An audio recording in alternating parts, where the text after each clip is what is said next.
ഈ വർഷം ഒരുപാട് സിനിമകൾ ഇറങ്ങി.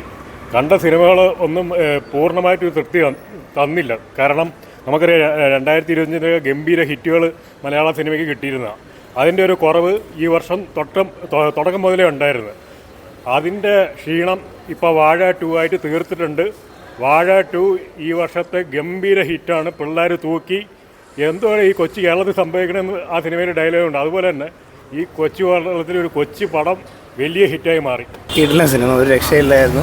ഫ്രണ്ട് അഭിനയിച്ചിട്ടുണ്ട്, അരുണാണ്. നന്നായിട്ടാണ് കത്തിച്ച് ബ്ലാസ്റ്റ് ആയിരുന്നു. എല്ലാ ആൾക്കാരും ഉണ്ടായിരുന്നു. ആഷറിന് ശേഷമായിരുന്നാലും ശരി, അമീനായിരുന്നാലും ശരി, നന്നായിട്ട് ചെയ്തിട്ടുണ്ട്. നല്ല പെർഫോമൻസ് ആയിരുന്നു. ലാസ്റ്റ് ക്ലൈമാക്സ് വരെ ഒരു സെന്റിലൂവിൽ കൊണ്ടുപോയെങ്കിലും നല്ല രീതിയിൽ കൊണ്ടുപോകും. കൊള്ളായിരുന്നു. എല്ലാം നല്ലതാണ്. നല്ല പടം, നല്ല പടം തന്നെയാണ്. എല്ലാവർക്കും കാണാൻ പറ്റുന്ന പടമാണ്. നല്ല പടം. എല്ലാവരും കൊള്ളാം, കൊള്ളാം, നല്ല പടം. നല്ല സിനിമ.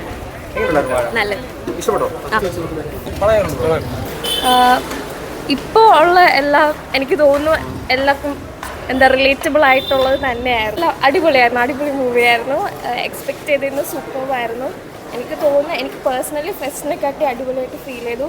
ഹാഷിർ ദ ബെസ്റ്റ് ആയിരുന്നു, സൂപ്പറായിരുന്നു. ഒന്നും പറയാനില്ല, അത്രയും അടിപൊളിയായിരുന്നു, സൂപ്പറായിരുന്നു. ലാസ്റ്റ് ഒക്കെ ഫസ്റ്റ് ഹാഫും സെക്കൻഡ് ഹാഫും ഒന്നിനൊന്നും മെച്ചം.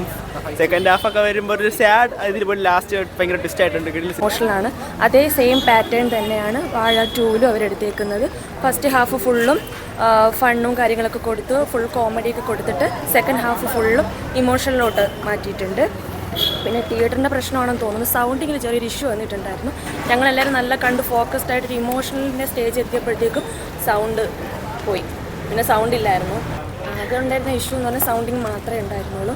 പിന്നെ മൂവി നോക്കുകയാണെങ്കിൽ എനിക്ക് തോന്നുന്നു ഫസ്റ്റും സെക്കൻഡും സെയിം പാറ്റേണിലാണ് ഒരു മൂവി എടുത്തേക്കുന്നത്. ഫസ്റ്റ് കോമഡി, അതേപോലെ തന്നെ ഒരു ഇമോഷണൽ സ്റ്റേജ്. ഫസ്റ്റിൽ എനിക്ക് തോന്നുന്നു പാരൻസിന് നല്ല ഇമോഷണൽ കൊടുത്തിട്ട് സെക്കൻഡ് ഹാഫ് ബ്രദർ ബോണ്ടിങ്ങിൻ്റെ ഒരു ഇത് അവർ കൊടുത്തിട്ടുണ്ട്. കൊള്ളായിരുന്നു. എല്ലാവരും നന്നായിട്ട് ആക്ട് ചെയ്തിട്ടുണ്ട്. ഹഷീറും പിള്ളേരെല്ലാവരും തൂക്കിയിട്ടുണ്ട്. നല്ല അഭിനയമായിരുന്നു. നമ്മൾ ഈ റീൽസ് കാണുന്ന പോലെയല്ല, ആക്ടിങ് ഫീൽഡിലോട്ട് വന്നപ്പോൾ കുറച്ചും കൂടെ നല്ല രീതിക്ക് കാണാൻ സാധിച്ചു. അടിപൊളി പടം, ഇഷ്ടപ്പെട്ടു. നല്ല പടം, നല്ലായിരുന്നു, സൂപ്പറായിരുന്നു. കൊള്ളാം. കോമഡി നല്ല രസമുണ്ടായിരുന്നു. വിദ്യാർത്ഥി ജീവിതം പൊളി.